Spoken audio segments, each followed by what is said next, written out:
me tocó poner más acá.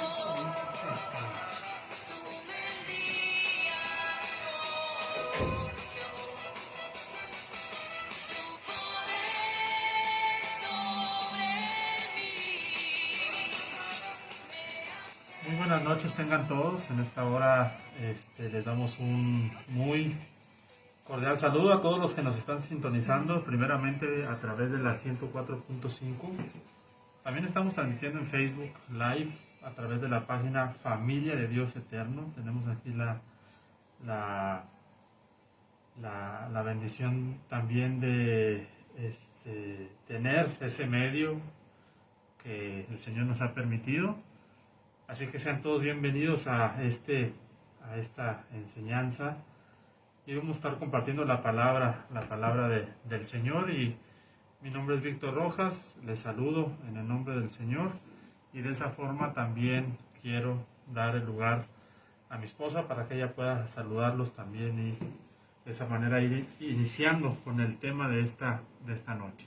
Buenas noches a todos, nuevamente estamos por aquí. Tuvimos un tiempecito que no pudimos estar aquí por la radio, pero pues por la gracia de Dios hemos regresado, Dios nos volvió a abrir las puertas y pues estamos muy felices por esta nueva oportunidad que se nos volvió a dar y pues qué bueno es Dios que como ahora sí que, como dice la palabra, las puertas que Él abre no hay quien las cierre y las puertas que Él cierra no hay quien las abre. Él tiene el control, Él tiene las llaves, Él decide, Él es soberano. Y pues bueno, por la gracia de Dios nuevamente un gustazo poder estar compartiendo, aprendiendo y juntos edificarnos en la palabra de Dios. Mi nombre es Ivonne Campuzano y pues bienvenidos nuevamente al programa. En esta noche vamos a estar desarrollando un tema que tiene por título Las obras de las tinieblas, las armas de la luz. Así se titula esta enseñanza, las obras de las tinieblas, las armas de la luz. Es el tema número 2 de esta serie de estudios que hemos estado desarrollando. Hace 2 semanas iniciamos hablando acerca de algunas cuestiones relativas a el orden, el desorden, las tinieblas. Y todo haciendo una aplicación directa y práctica a nuestra vida espiritual. Esta serie está siendo dirigida principalmente a nosotros los creyentes, sin embargo también por la gracia del Señor puede ser aplicada bien a aquellos que aún no han hecho su decisión por Cristo o no se han afianzado o están por primera o segunda o tercera vez escuchando la palabra de Dios. También puede ser aplicable y bien dirigida a este tipo de auditorio. La última ocasión desarrollamos básicamente la cuestión de que el Espíritu Santo, tomando Génesis capítulo 1, verso 2 como base, el Espíritu Santo no se movía en la tierra porque la tierra estaba desordenada y el Espíritu Santo tampoco se movía en la faz del abismo porque ahí había tinieblas. Y estuvimos haciendo algunos comentarios y algunas aplicaciones acerca de estas dos cuestiones, acerca del desorden y acerca de las tinieblas. El Señor está buscando orden en nuestra vida y el Señor quiere liberarnos también de las tinieblas, que precisamente es lo que vamos a estar profundizando el día de hoy. Por eso el título, les repito, se llama Las obras de las tinieblas, las armas de la luz. Las obras de las tinieblas, las armas de la luz. Y esta enseñanza tiene un texto base que lo vamos a estar tomando de Romanos, capítulo 13, verso 12. Si tienes una Biblia en tus manos, no importa la traducción que tengas, lo importante es que corras y la Biblia que tengas en casa la abras, solo para corroborar qué es lo que dice la palabra de Dios. Y el texto de este tema es muy importante porque es lo que sostiene a toda la enseñanza de la que vamos a estar hablando hoy. Básicamente es una exhortación, es una invitación de Dios a animarnos a desechar, a dejar de lado, a tomar decisiones respecto a las obras de las tinieblas. Y pues le voy a dar lectura. Dice: la noche está avanzada y se acerca el día. Desechemos, pues, las obras de las tinieblas y vistámonos las armas de la luz. Y aquí, pues, lo primero que aparece en este versículo, en otras traducciones me gusta como dice, la noche ha pasado y ha llegado el día. En otras palabras pone el ejemplo, así como tú ves que viene el nuevo amanecer y que se están acabando las tinieblas, de igual forma. Y así como Cristo vino y ha venido el día, ahora sí que nos invita y dice, nos invita a decir, dejemos de lado, echemos de nosotros, no nos prestemos, desechemos. Es un verbo que si te fijas, esta palabra desechar es un verbo que implica decisiones diarias. Desechar es tomar diariamente el papel de ser intencionales y de ponernos a pensar y hacer conciencia de qué obras de las tinieblas permitimos día a día, y es una invitación de Dios a dejarlas de lado y nos anima a que nos vistamos de las armas de la luz. Ok, entonces esta enseñanza está dividida en dos partes. Primeramente vamos a desarrollar esta cuestión de las obras de las tinieblas y posteriormente, si el tiempo nos da para eso, abordaremos el asunto de las armas de la luz. Decía entonces, la noche está avanzada y se acerca el día. Ahí en esas dos palabras también hay mucha profundidad espiritual. Creo que es lo que vamos a estar desarrollando en la próxima semana, el tema de la noche y el tema del día. Porque no solamente son simples palabras, sino que traen una connotación espiritual desde la creación. Les adelanto un poco, por ejemplo, la noche fue constituida a partir, según el libro del Génesis, de las tinieblas que estaban sobre la faz del abismo. A partir de ahí, Dios confinó, Dios tomó para conformar lo que vendrían a constituir, a ser las tinieblas. Y la luz, que no era una luz natural, porque después tuvo que venir la creación del sol para que hubiera luz natural, sino que era sobre todo una especie de luz espiritual, como la que se le apareció a Saulo de Tarso en el camino. A partir de esa luz, Dios crea el día. Más adelante también en Tesalonicenses va a decir, nosotros somos hijos de la luz, somos del día, no somos de la noche. Por eso les digo, hay algo, una enseñanza especial ahí. Sin embargo, el tema en cuestión es desechemos en primer lugar las obras de las tinieblas. Y eso es lo que queremos definir a continuación, porque no hay nada superficial en este tema de las obras de las tinieblas, sino que lo vamos a definir con profundidad. ¿Qué son las obras de las tinieblas? ¿Y qué implican las obras de las tinieblas? ¿Y por qué Dios nuevamente está aquí exhortándonos y hablándonos acerca de las tinieblas? Para eso vamos a buscar Ezequiel capítulo 8, verso 12, y vamos a definir bíblicamente hablando esta cuestión de las tinieblas, las obras de las tinieblas. De la misma manera que hay obras de la luz que se hacen a la luz, pues también hay obras que son consideradas como las obras que se hacen en las tinieblas o en lo oculto. Y esas tinieblas, de verdad que yo cada vez que escucho esa palabra la relaciono con los gobernadores de las tinieblas o con las tinieblas que estaban sobre la faz del abismo, de donde nosotros vamos a ver, según Apocalipsis capítulo 11, verso 13, si no me equivoco, que la bestia sube del abismo, y en ese abismo había tinieblas, moraban las tinieblas. Entonces, Ezequiel capítulo 8, verso 12, y para empezar quiero comentar de inicio que las obras de las tinieblas nos vamos a dar cuenta que representan una gran rebelión. Una gran rebelión. Claro que todo pecado es rebelión y es gran rebelión delante de Dios, pero las obras de las tinieblas tienen, entre comillas, algo especial, o mejor dicho, hay algo que las hace, que les da cierta singularidad. Y esta primera definición pues es básica, es una definición sencilla, y simple y sencillamente entonces las tinieblas son aquellas obras que se llevan a cabo en lo oculto. Son aquellas obras que alguien, o que uno, o cualquier persona, cualquier creyente, lleva a cabo, pues ahora sí que en las tinieblas, en lo oculto.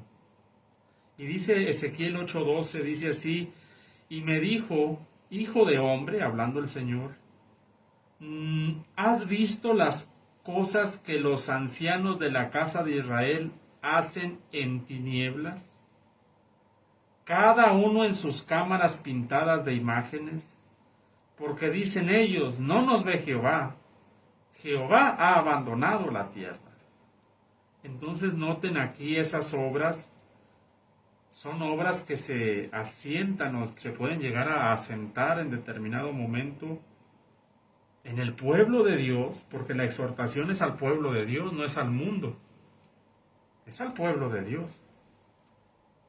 Y aquí estos ancianos de Israel hacían cosas en tinieblas. O sea, lo que Dios quiere dar a entender que las hacían, esas obras las llevaban a cabo ocultamente, ante los ojos de todos, ocultas ante los ojos de todo mundo, pero obviamente los ojos que recorren toda la tierra tenían conciencia de esas obras. Aquí vemos un ejemplo de lo que son las obras de las tinieblas, hermanos. Repito e insisto una vez más, esas obras pueden ser definidas como acciones pecaminosas, pero que se llevan a cabo en lo íntimo, en lo oculto, donde nadie ve, donde se busca la forma de que esas obras queden en el anonimato, digamos. Esas obras son aquellas las cuales uno quiere ocultar. Esas obras son aquellas obras que se les busca la forma y se les busca la manera y se meditan y se planifica la forma para poder llevarlas a cabo. En estas obras el hombre hace todo lo posible, maquina todo lo posible con tal de que queden en lo oculto y nadie se dé cuenta. Y nadie se dé cuenta. Eso es, entonces, para empezar, una definición básica, esencial, de lo que son las obras de las tinieblas. Si vamos a imaginar que nos ponemos unos lentes y esos lentes nos ayudan a ver desde la perspectiva divina. Y esto es importante comprenderlo. ¿Por qué mencionamos la definición? Porque el Señor es claro en ordenar desecharlas. Pero es importante entender esta definición para comprender el motivo por cual el Señor nos da una instrucción tan clara de deséchalas. Es decir, no te andes a medias tintas, sino déjalas, apártate, no las encubras, no te escondas, no hagas como que nadie se dio cuenta y por eso no están mal. De hecho, desde el solo hecho de que el hombre las trata de ocultar o lo hace en tinieblas es porque en su consciente sabe que lo que está haciendo está mal. Es decir, la persona es consciente que lo que está haciendo o lo que va a hacer o lo que está pensando de antemano está mal delante de los ojos de los hombres y delante de los ojos de Dios. El problema aquí es que esto tiene una mayor profundidad. ¿Por qué? Porque muchas de las veces el hecho de ocultarle a los hombres le da más importancia a lo que los hombres piensan que a lo que Dios piensa, siendo que Dios no puede ser burlado. Entonces, con esto en mente, vemos cómo empezamos a ver desde la óptica de Dios, la visión de Dios, en el sentido de que el Señor dice que principalmente las tinieblas comienzan en algo oculto. Las tinieblas, la profundidad de que la persona empiece a obrar mal empieza desde algo que no se ve y empieza a hacerlo a escondidas. Porque ya sabes, a veces que se llega en un punto en el que hasta lo hacen sin vergüenza, ¿no? Se justifican. Pero todo comienza cuando lo empiezan a premeditar o a hacer o a practicar o a hacerlo un hábito en lo oculto. Y ya desde el solo hecho de que lo quieres ocultar, de que no, que nadie me vaya a ver, no, ahí viene mi esposa, no, que voy a borrar los mensajes, no, que nadie se entere. Es porque hay algo dentro de ti que sabe que está mal. O a lo menos sabes que no estás teniendo la confianza suficiente, vamos a decir, con el otro como para decirle la verdad, estar en la verdad. Y por ende, tiendes a mentir, tiendes a engañar, tiendes a ocultarlo. Entonces, aquí podemos entender algo, que las obras de las tinieblas van muy apegadas de ocultarlo, de no manifestarlo, de mantenerlo por debajo del agua, y van muy de la mano de la mentira y del engaño. Por eso el Señor es claro cuando nos ordena en su soberanía. Acuérdense, el Señor es, cuando nos referimos al señorío o al Señor, es alguien a quien le debemos obediencia. Y el Señor por eso nos dice, deséchalas, apártate de eso, déjalo, no te prestes, vaya. Las obras de las tinieblas, como estaba comentando hace un momento, que son especialmente peligrosas. Y son en esas obras en las cuales el Señor está insistiendo, diciendo, desechemos las obras de las tinieblas. Y es que esas tinieblas obviamente son las que proporcionan las acciones pecaminosas en lo oculto. Están forradas de tinieblas, por decirlo así. Pero el punto es que ya vimos en la enseñanza primera que el Espíritu Santo no se movía sobre la faz del abismo porque ahí había tinieblas. ¿Qué comunión tiene la luz con las tinieblas? Nada. Entonces, estas obras son especialmente pecaminosas, obviamente, pero tienen cierta peculiaridad por cuanto se hacen y se efectúan, como ya he venido comentando, hemos estado comentando, ocultamente. Todo pecado es malo, obviamente, delante de Dios, delante de los hombres. Pero, por ejemplo, uno que trata con personas, nosotros mismos, poniéndonos como ejemplo, ¿para qué dar el ejemplo de otros si nosotros somos el mejor ejemplo? Primeramente nosotros y después lo que hemos visto, tenido de experiencia en el ministerio, en el servicio, tratando con los hermanos, viendo el desarrollo espiritual de los hermanos, como padres espirituales que de pronto comienzan a ver a esos niños crecer, así como en lo natural, que comenzamos a ver a nuestros hijos crecer, las etapas. Así a veces uno también ve con esos hijos espirituales de Dios que se están desarrollando. Y nos hemos dado cuenta de algo, por ejemplo, que de pronto hay pecados, hay ciertos hábitos negativos delante de Dios, pecaminosos, con los cuales Dios te está tratando, y que esos pecados, digamos, la persona, ¿cómo diría?, los tiene todavía, los practica, pero no es su intención mantenerlos en lo oculto.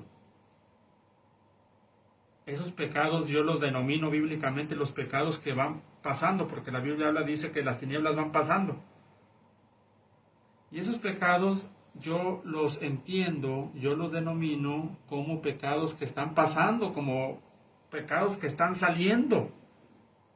Y que la persona, insisto, no tiene ya la intención de abrigarlos en la intimidad de su ser, sino que de pronto estamos conviviendo y entonces la persona nos ve que estamos ahí, tiene cierto respeto por nosotros, por el siervo de Dios, por el hijo de Dios, por el ministro, como usted guste y mande llamarle, el líder, lo que sea, y de pronto dice, perdóneme por lo que voy a decir. Y de pronto ya dijo una mala palabra, una maldición, decimos culturalmente. Discúlpeme por lo que voy a decir, yo sé que está mal, ya de 10 malas palabras que decía diarias, ya nada más digo 3. Pero me tengo que expresar así y de pronto dice la palabrota. Ese es un pecado que está saliendo a flote. O de pronto que nos notifican y nos dice, hermano, pastor, mire, lo que pasó es que, pues me tomé una el fin de semana. Claro, con esto no estoy diciendo que eso está bien y estoy justificando, claro. Pero muchos de nosotros estuvimos así en cierta manera o en otra, que ya íbamos a la iglesia, que ya no conocíamos de Dios y seguíamos haciendo otros hábitos. Es lo normal, es lo natural. Y Dios nos ha ido perfeccionando y perdonando. Pero esa persona, digamos, como que se confiesa solo, por decirlo así. De sí, tal vez me va a ver ahí en las fotos de Facebook y ahí voy a salir. Pero antes de que me vea, le estoy diciendo que estoy en el proceso, ya va pasando ese pecado y ese es un pecado que ya va pasando, esas tinieblas ya van pasando. Pero muy diferente es cuando la persona, en ese mismo pecado, digamos, beber alcohol o embriagarse, hace todo lo posible porque no nos demos cuenta en ningún sentido. Está conviviendo y dice, no me vayas a tomar una foto porque no me vayan a ver. Hace todo lo posible para que ese pecado quede en tinieblas, quede en lo oculto. Y esa es la cuestión con las obras de las tinieblas, que las obras de las tinieblas comúnmente y en buena medida son aquellas obras de las cuales aún no nos queremos desprender. Y cometemos el gravísimo error de llevarlas a las tinieblas. A lo oculto. A lo oculto. A lo que no se ve. A lo que no se ve. O sea, sí puede notar la diferencia. Si uno ya es consciente del pecado y está luchando, tratarlo por no ocultarlo, por lo menos. Por no ocultarlo y salir de él, porque Exacto. Es parte del proceso, ahí ya se ve parte del arrepentimiento. Exacto. Lo que la persona, en contraste, que mora en tinieblas, no se le ve ni en lo más mínimo el deseo de salir de ello. Incluso entre más oculto mejor. Entre más oculto mejor, y aparte se complace en practicarlo. ¿Por qué? Porque si lo sigue haciendo en lo oculto es porque no lo quiere dejar aún sabiendo que está mal. Y ahí es donde entonces nos hemos dado cuenta que bíblicamente hablando, las obras de las tinieblas anidan una gran rebelión delante de Dios. Claro que toda rebelión es una gran rebelión, sí. Pero hay pecados, por ejemplo, que son de muerte y pecados que no son de muerte, sin justificarlo, claro. Pero por lo menos en esa persona ya se ve el arrepentimiento ahí diciendo, mire, yo no lo voy a ocultar. Sabe que está mal, sabe que no lo puede llevar al oculto. Y ahí ya estamos viendo a una persona que está por ser liberada de esas tinieblas. Pero ocurre todo lo contrario con aquella persona, como ya dije, hace y busca todos los medios para que eso siga quedando en lo oculto. Y allí es donde ya entran en acción esas obras de las tinieblas tenebrosas. Y el Señor está diciendo, desechemos pues las obras de las tinieblas. Y esas obras entonces son y representan una gran rebelión delante de Dios, porque es la esencia de aquellas cosas, es la esencia, yo diría, de la rebelión. Eso que retenemos en lo oculto. Es ahora sí que la rebelión pura delante de Dios. Ahora sí que es la profundidad de Satanás, por decirlo así. O sea, son... y como bien lo mencionas, o sea, una rebelión en contra de Dios. O sea, es saber que más que estar luchando con los hombres, estás luchando contra Dios. Y es oponerte, es desechar a Dios y es resistir a su Espíritu Santo que te habla continuamente y ruega por nosotros para arrepentimiento. Qué difícil es ver cuando Ahora sí que como dice la Escritura, a ese al que obedeces, a ese te haces esclavo. Y le está hablando a creyentes. ¿Cómo es eso? Sí, que si aún tú ya conociendo la Escritura, si aún tú ya conociendo lo que Dios quiere de ti, el mandamiento, aún ya sabiendo lo que está mal, si tú sigues practicando eso que sabes que está mal y que el Señor te está llamando a dejarlo de lado, a eso a lo que obedeces, a eso te haces esclavo. Por eso la Escritura dice que nos mantengamos en la libertad con la que Dios ya nos hizo libres. ¿Por qué? Porque todo está en a quién obedecemos. Y aquí la persona que está ocultando su pecado está obedeciéndose a sí mismo, se está poniendo por encima de Dios. Es una rebelión marcadísima y aparte se hace esclavo de eso.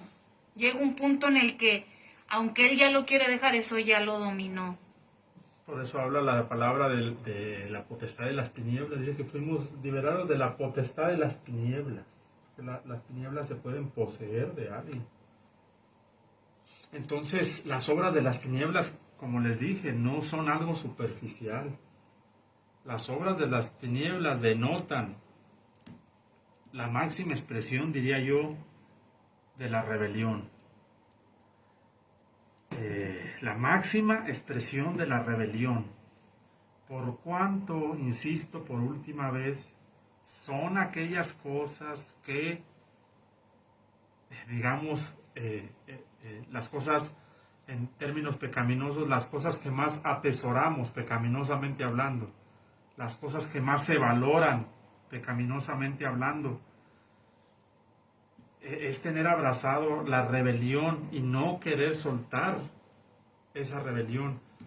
Pero es esa rebelión principalmente la que yo diría que es la que en la vida del creyente da origen a muchos otros tipos de pecados, de expresión. Pero si le quitas ese pecado, verán ustedes cómo comienza a disminuir otras expresiones de pecado que puedan estar manifestándose. Las obras de la carne también se le podría decir en la vida, en la mente, en los pensamientos de determinado creyente. Vamos a poner un ejemplo. Te llega un mensaje, tú siendo mujer, te llega un mensaje de un hermano con cualquier pretexto. Y tú sabes que eso te puede poner en conflicto con tu esposo porque no deja de ser una persona del sexo opuesto. Y te llega el mensaje y tú le respondes y al principio a lo mejor no tiene mala intención, pero no es lo sabio. Y uno dice, no, pero lo voy a borrar porque si ya mi esposo y lo ve, ya desde ahí tú debes de saber que estás haciendo algo que no te corresponde. Un hermano debe ministrar a otro hermano, una hermana debe ministrar a otra hermana. Y esto es porque el corazón es engañoso. Y dentro de la palabra de Dios hay un orden. Y ese es el orden. Entonces, todo comienza con, no, pues que no se dé cuenta, lo borro. Y al día siguiente llega otro mensaje y otro mensaje y otro mensaje, hasta que llega un punto en el que ya ahí empieza a haber como una cierta atadura emocional con la persona. Después esa persona empieza a hablar más con esa otra persona que con su mismo esposo, ¿me entienden? Hasta que llega un punto en el que caen en adulterio, caen en pecados. ¿Por qué? Porque lo que se hace en oculto, ese pecado, que al principio no tenía malicia, entre comillas, lo estás ocultando y anida, lo que está comentando en este caso Víctor, anida otros pecados que después se van haciendo más grandes, más grandes, más grandes, hasta que llega un punto en el que ya las consecuencias son tan terribles que hay consecuencias garrafales en el matrimonio, falta de confianza, se pierde una relación armoniosa en el matrimonio, todo por no ser cuidadoso, todo por mantenerlo oculto, todo por no ser transparente, todo por no obedecer al Señor. Y todo comenzó en algo quizás sin intención, pero que en el fondo tú sabes que no es el orden, no es lo sabio hacer. Ahora, tampoco quiero caer en el extremo de que jamás podemos siquiera dirigir la palabra con otra persona del sexo opuesto, no, pero no ocultarlo a la persona a la cual el Señor te ha unido, ¿me entiendes? Son ejemplos quizás muy burdos, quizás muy, pero que así se comienza. Lo que estaba diciendo Víctor es que lo que se hace en oculto, tarde que temprano, empieza a expandirse al punto de que se manifiesta y que estás en un punto en el que ya no puedes volver atrás. De hecho, la misma escritura, por ejemplo, dice que el adulterio no comienza ya en el acto sexual, sino cuando la codiciaste o lo codiciaste con tus ojos. Es algo que nadie ve, es algo que solo está en tu corazón, es algo que se empieza a despertar y que si uno no tiene cuidado, de pronto, ahora sí ya viene la acción manifiesta, el pecado manifestado como tal. Todo comenzó con algo que no se veía, la intención del corazón.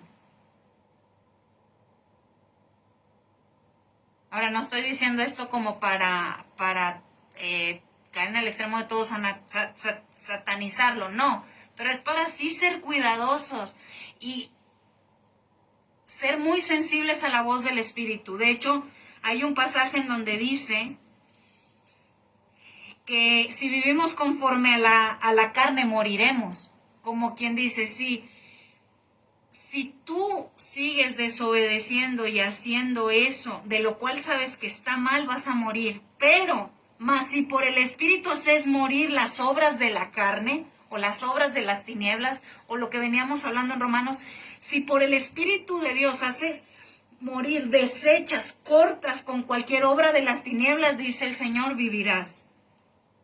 Porque todos los que son guiados por el Espíritu de Dios, estos son hijos de Dios. Entonces, hablábamos de que las obras de las tinieblas se hacen en lo oculto y que es una grande rebelión precisamente porque se hacen en lo oculto, en lo secreto, pero también principalmente es una súper rebelión contra el Espíritu de Dios que continuamente te está guiando a salir de él. Porque como lo mencionabas, el Espíritu de Dios no se movía sobre el abismo, sino se movía sobre la faz de las aguas, sobre la pureza. Por eso dice la escritura en Romanos 8:15, pues no habéis recibido el espíritu de esclavitud. Nuevamente aquí nos dice, si tú no obedeces y no haces morir las obras de las tinieblas, vas a estar en espíritu de esclavitud. Y dice la escritura, pero tú, si eres guiado por el Espíritu de Dios y haces morir las obras de las tinieblas, las obras de la carne, serás alguien que vivirá en continua libertad de pecado, en continua libertad, la libertad con la que ya Dios nos hizo libres, y vas a poder disfrutar de una armonía con el Señor. Bueno, hemos tratado de definir las obras de las tinieblas. Lo que se hace en oculto es la rebelión más anidada a nuestro corazón. Y el Espíritu Santo, pues sí, obviamente no tiene comunión con las tinieblas. Por eso el Espíritu intentó sacar a Lot de Sodoma y Gomorra. Lo intentó sacar de Sodoma y Gomorra, pero salieron con éxito. Sin embargo, la esposa de Lot, pues no salió, amaron más las tinieblas que la luz. Lot representa una iglesia que es dirigida por el Espíritu y sale de las tinieblas, y la esposa de Lot es una iglesia que no escuchó, no está atenta a la voz del Espíritu de apartarse de las tinieblas. Vamos a ir finalizando el día de hoy hablando en esta primera enseñanza. Vamos a hablar a continuación de un ejemplo para hablar acerca de las consecuencias, aunque ya se comenzaron a mencionar las consecuencias que acarrean a la corta, mediana, larga duración las obras de las tinieblas. Y vamos a analizar el caso de un hombre llamado Giezi en el Antiguo Testamento. Giezi representa un grupo de creyentes que practican lo oculto, que están adheridos a lo oculto. Es el segundo libro de Reyes, capítulo 5, verso 1, donde la figura central es el profeta Eliseo. Y es que el profeta Eliseo en el Antiguo Testamento es una representación del Espíritu Santo. Una ocasión estudiamos el libro de Reyes y recuerdo que en esa ocasión Dios nos dio una palabra de sabiduría, una palabra de revelación, y nos enseñó el Espíritu Santo que Elías en el Antiguo Testamento representa al Hijo, a Cristo. Y Eliseo representa al Espíritu Santo. Elías es ascendido al cielo, así como Cristo fue ascendido, pero en lugar de Elías se queda un consolador, Eliseo. Y se queda de hecho con una doble porción de Elías y continúa el ministerio de Eliseo en representación, como les digo, del Espíritu Santo. Por eso Cristo dijo, mayores cosas haréis. No porque obviamente nosotros seamos mayor que Cristo, sino porque el Espíritu Santo moraría en cada corazón. Pues habría multitud de obras. Entonces en esta porción del segundo de Reyes, capítulo número 5, tenemos a estos personajes. Eliseo representa al Espíritu Santo. Es bien delicada la persona del Espíritu Santo. De hecho, por ejemplo, cuando los jóvenes maldicen a Eliseo y lo comienzan a blasfemar, de hecho contra Eliseo le dicen calvo y le dicen cosas como esas, dice que vinieron 2 osos y los despedazaron. Porque obviamente hay que tener cuidado con lo que se llama la blasfemia contra el Espíritu Santo. Y el Espíritu Santo, que yo sepa, no viene en calidad de redentor. El Cordero es el que vino en calidad de redentor. El Espíritu Santo viene a convencer de pecado, de justicia y juicio. Pero el Espíritu Santo es el Espíritu Santo que vemos en Génesis capítulo 1, número 1, que no se mueve ni en las tinieblas ni en el desorden. Y en esta ocasión el rey, Naamán, le pide permiso al rey porque estaba leproso. Y el rey de Siria le dice, sí, ve a buscar al profeta. Y es bien interesante notar que en el capítulo número 5, verso 5, el rey de Siria le da una especie de dádivas para que los llevara al rey de Israel, pero que finalmente pasarían al profeta Eliseo, y lleva consigo 10 talentos de plata y 6,000 piezas de oro, y 10 mudas de vestido. Y en esa ocasión del libro de los Reyes yo recuerdo que también estuvimos estudiando lo que es la figura del antimesías, o lo que llaman comúnmente el anticristo, y empezamos a ver en unos sus números y en otros sus obras. Y el anticristo tiene dos números, el 666, pero el anticristo también tiene 10 cuernos.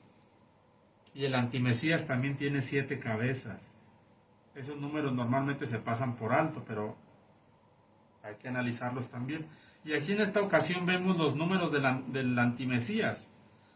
Son 10 talentos de plata y 6,000 piezas de oro. El 6 y el 10, la rebelión.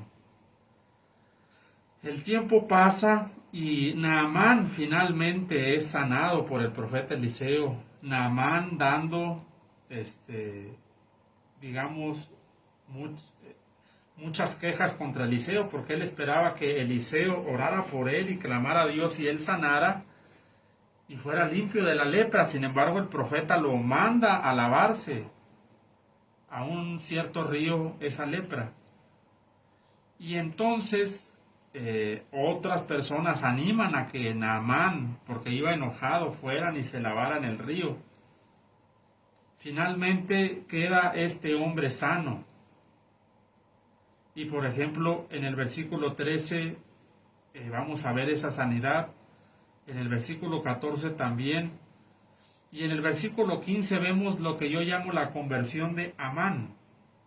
cuando le dice al profeta Eliseo: he aquí ahora conozco que no hay Dios en toda la tierra sino en Israel.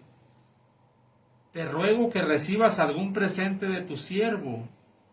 Y el profeta no lo aceptó. Y dice que lo instaba a que aceptara algún presente, pero no lo quiso.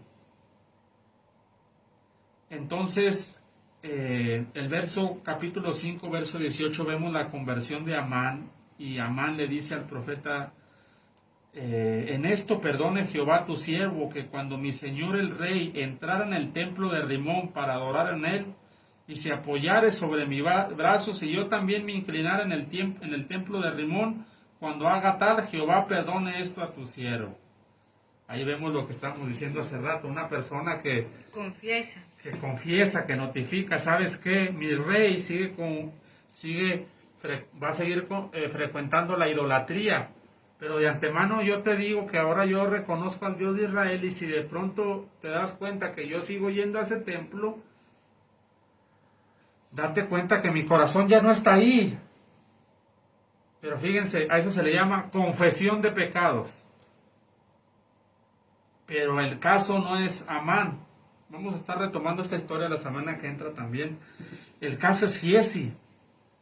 Y dice Giezi que le ganó por ahí la tentación y fue y persiguió a Amán cuando estaba regresando. Y cuando Eliseo había rechazado todas las dádivas. Amán fue por ellos. Giezi era prácticamente como el discípulo, el aprendiz que estaba aprendiendo de Eliseo. Y Eliseo fue muy claro, de dar de gracia de lo que de gracia hemos recibido. O sea, nunca tomes algo cuando realmente quien hizo la sanidad no fuiste ni tú ni yo, fue el Señor. Claro, y luego dice el 5:24, y así que llegó a un lugar secreto, él lo tomó de mano de ellos y lo guardó en la casa. Luego mandó a los hombres que se fuesen. O sea, lo ocultó. O sea, después de que fue tras Naamán para pedirle dádivas, las dádivas que obviamente Eliseo, su maestro, había rechazado, fue y las ocultó, las escondió. Y luego dice que las guardó en su casa, o sea, algo oculto. Y luego cuando viene con el profeta, Eliseo le dice: ¿de dónde vienes, Giezi? Eso compárenlo con Job capítulo 1. Ya se lo habían devorado las tinieblas, por eso les digo, son bien peligrosas las tinieblas. Como la ambición de aquellos Fíjate la pregunta. Cuando engañaron. Él les dijo: ¿de dónde vienes, Giezi? Eso le preguntó un día Jehová a Satanás, y le dijo a Satanás: ¿de dónde vienes tú, Satanás? Y le dijo: de rodear la tierra, de andar por ella. La misma pregunta. O sea, el Señor en esa ocasión le preguntó al príncipe de las tinieblas, y aquí le estaba preguntando a que ya se lo estaban consumiendo las tinieblas. Es la misma pregunta que se le hizo a Adán: ¿dónde estás tú? No, y ahora sí que, ¿cuál es la respuesta de andar en la tierra? O sea, no andar poniendo la mira en las cosas celestiales, sino en las de aquí abajo. De andar en la tierra donde hay puras tinieblas. Y luego ya, porque ya vamos a acabar, la historia, ¿saben cómo termina? Le dice Eliseo a Giezi: ¿sabes qué? La lepra que tenía Naamán se te va a pasar a ti. Y terminó leproso. Enfermo, leproso. Entonces las obras de las tinieblas, a la corta duración, a la mediana duración, a la larga duración, al tiempo que ustedes quieran, traerán consecuencias. Y graves. Por eso en esta noche el llamado es desechar las obras de las tinieblas. Y fíjate en dónde lo mandó precisamente el profeta, en el río Jordán. Y recuerdan en dónde fue investido de poder del Espíritu Santo el Señor Jesús, donde se bautizó, en el río Jordán. ¿Qué estaba diciendo aquí? Lávate. ¿Qué está diciendo aquí? Vestido de las armas de la luz, que es lo que hemos estado hablando en Romanos. Y prácticamente Naamán en su momento se resistió. Pero como decía aquí 2 Reyes 5:10, y tu carne se restaurará. Cuando nos limpiamos de toda obra de iniquidad, y ahora sí que como dice el proverbio, el que encubre su pecado no prosperará. No prospera. Si tú Amén, quieres amén. seguir en ese pecado y lo sigues ocultando y ocultando y ocultando, no prosperas. Amén. Pero el que lo confiesa Y se aparta. y se aparta y las desecha, alcanzará misericordia. Amén. Pues en esa manera vamos a finalizar el día de hoy, concluir inconclusamente, pero la próxima semana vamos a terminar esta historia y lo correspondiente a cómo combatir las armas de las tinieblas, que es a través de las armas De la luz. de la luz. Dios les bendiga y nos vemos la próxima semana. Bendiciones, hermanos Bendiciones a todos. y hermanas.